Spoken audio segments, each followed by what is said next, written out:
Let me get there first.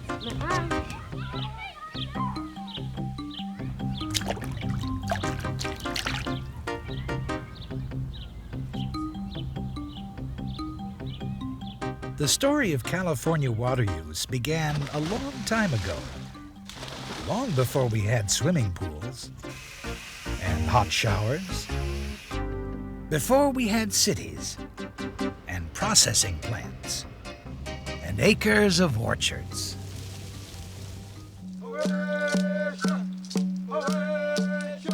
Hundreds of years ago, small tribes of Indians were scattered across the land. These native Californians had to live close to a water source to survive. Planting and irrigating crops was done on a limited basis. Europeans came to California in 1542, but it wasn't until the late 1700s that they began moving water great distances. Spanish missionaries built a 6-mile irrigation ditch from the San Diego River to the San Diego Mission.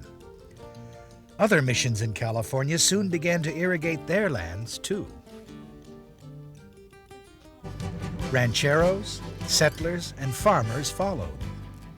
They diverted streams, dug wells, and built dams to maintain water supplies during the dry season. In 1849, waves of gold miners poured into California. Flumes, water wheels, and aqueducts were soon scattered throughout the Sierra Nevada foothills.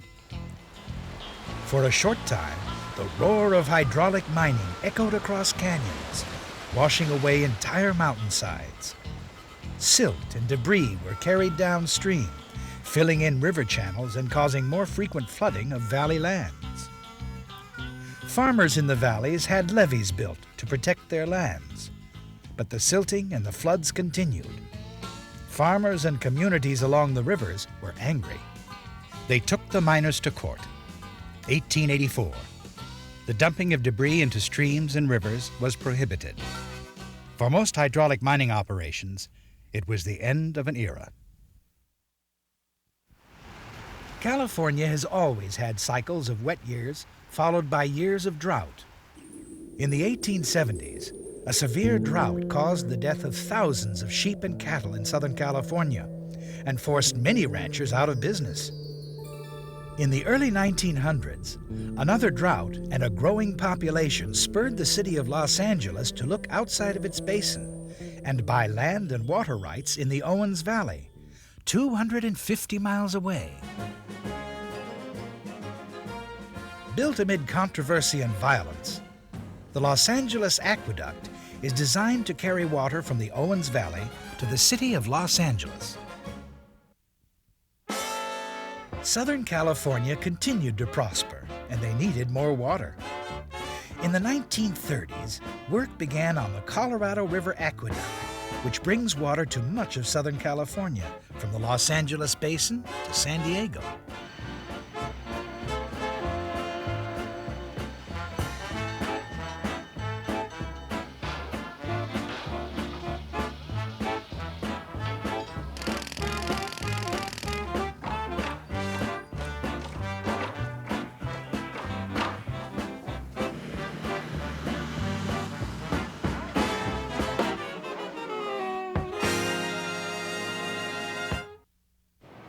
Construction also began in the 1930s on the All-American Canal. Colorado River water flows through the canal to the Imperial and Coachella valleys. Irrigated since the early 1900s, this land, once an arid desert, now supplies fresh produce to the entire nation. Up north, the city of San Francisco was thriving, and by the 1920s, needed additional water supplies. They built a dam on the Tuolumne River in Yosemite National Park. This controversial project flooded the scenic Hetch Hetchy Valley. Water from this reservoir flows through the Hetch Hetchy Aqueduct across the Central Valley to fill reservoirs in the Bay Area. East Bay cities also went outside their area for water supplies and built a reservoir on the McCullumne River. The McCullamy Aqueduct runs from the reservoir through the Central Valley and the southern Sacramento-San Joaquin Delta. Many water projects were built because of groundwater overdraft. Hidden beneath the earth are areas where water collects, filling in the spaces between particles of soil and rocks. Since the 1800s, Californians have drilled wells to tap these groundwater aquifers scattered throughout the state. Rain, snowmelt, and streams replace what is pumped out. But there are areas where water is pumped out faster than it can be replaced by nature's cycle. This results in overdraft. The level of groundwater sinks out of reach of the pumps. One of the most dramatic effects of overdraft is subsidence. The sediment layer compresses and the surface of the land drops. Overdraft began occurring in the 1920s and 30s and continues in some areas today. Cities and farms rely on water from their groundwater basins. As the basins are depleted, they need to import water from distant areas. Before the 1920s, water development planning was usually done by local groups to solve local problems. As California grew, it became apparent that water development planning needed to be done on a statewide basis. Most of the rich agricultural land is located in the Central Valley. 2/3 of the people live in the comfortable but dry southern part of the state and the San Francisco Bay Area, while 2/3 of California's water supply is in the northern part of the state. Average precipitation across the state ranges from more than 80 inches a year to less than 5. Much of the water from the Cascades and Sierras drains into the Sacramento-San Joaquin Delta. Rain and snow are seasonal, drenching California in winter and spring, leaving it dry and parched in summer. These seasonal fluctuations, combined with cycles of drought or unusual wetness, make it difficult for California to have a water supply it can depend on all year, every year. In the early 1930s, the California Division of Water Resources developed a state water plan. The plan proposed building reservoirs to capture and store water for year-round use in the Sacramento and San Joaquin valleys. It was known as the Central Valley Project. But due to the Depression in the 30s, the state couldn't sell bonds to build the project. So the Federal Bureau of Reclamation built and operates the Central Valley Project. It supplies water to farms in the Sacramento and San Joaquin valleys and cities in the Bay Area. The Central Valley Project is a series of dams, reservoirs, canals, and pumping and power plants. Like most water projects in California, it's designed to capture excess water from winter's rain and snow, store it, then move it when and where it's needed. By 1960, California's population was over 15 million. Recognizing the growing need for water, the California legislature and the voters approved construction of the California State Water Project, to be built and operated by the California Department of Water Resources. This 600-mile-long project is one of the biggest water development programs ever attempted. It stores water in Lake Oroville on the Feather River and distributes it to farms and cities in the Feather River area. Water is also delivered to the San Francisco Bay Area, the San Joaquin Valley, and Southern California. In addition to supplying water, the State Water Project also provides flood control, generates power, replenishes groundwater, and creates opportunities for recreation. As the 1960s came to an end, the era of intensive dam and aqueduct building was slowing down. California's rapid population growth had, for the moment, slowed as well. Strong concerns were being raised about the effect of California's growth on the environment. In response, state and federal protective laws and regulations were enacted. They established a wild and scenic river system to maintain the natural beauty and ecology of many of the state's watersheds. Wetlands, once plowed under or filled in by agriculture and urbanization, are being restored and preserved so they benefit plants, birds, fish, and wildlife.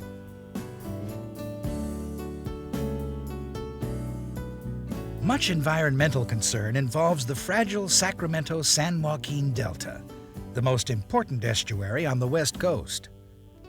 Connected to the San Francisco Bay, the Delta is a network of freshwater streams, saltwater channels, and fertile islands. Water for 2/3 of California's people is sent through the Delta.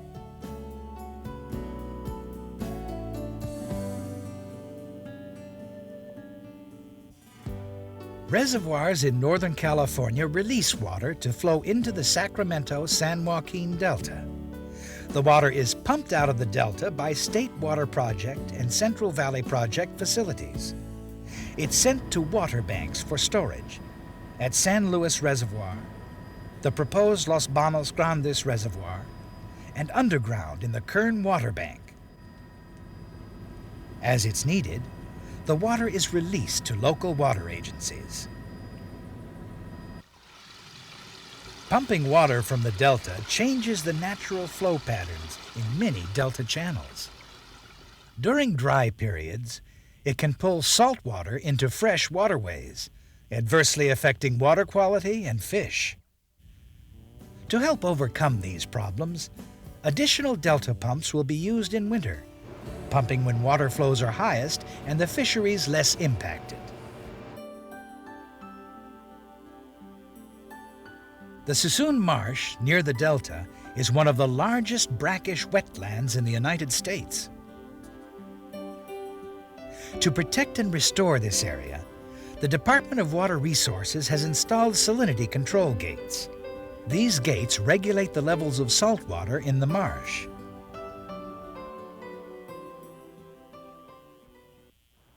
Years ago, it was assumed that water facilities could be developed indefinitely. But environmental concerns and increased construction costs have changed that assumption. We need to use the water we have as efficiently as possible. One method, water conservation. At home, we can use low-flow shower heads, low-flush toilets, wash with less water, and plant landscapes which don't need as much water. Businesses and industries can save water too, by planting water-efficient landscaping and reusing water. Agriculture can also conserve water by using a variety of techniques: drip irrigation and CIMMYS, the California Irrigation Management Information System, which estimates the amount of water used by plants each day. These estimates help farmers irrigate without wasting water. Another way to conserve water is to reuse it. Reclaimed municipal wastewater now irrigates landscapes, golf courses, crops, and is used in industrial cooling. Stretching out existing water supplies so they are used efficiently can be done by agreements between water agencies.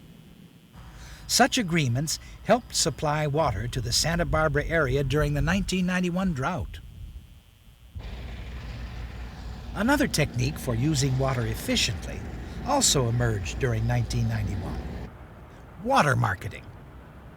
It worked like this. Some growers agreed to take certain land out of production.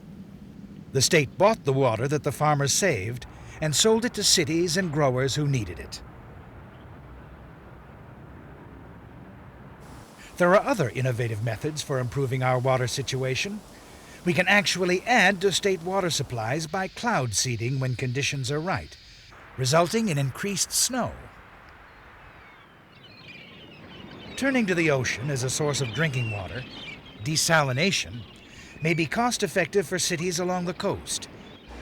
In 1991, a new municipal desalination plant began operating on Catalina Island.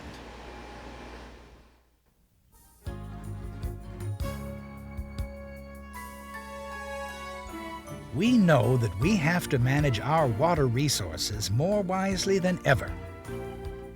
The state's water planners must balance population growth with protecting and improving habitat of fish and wildlife. What lies ahead in the California water story? This story really doesn't have an ending. It changes as California changes. From humble beginnings to sophisticated delivery systems. We may never solve all our water problems, but we will always strive to make them manageable.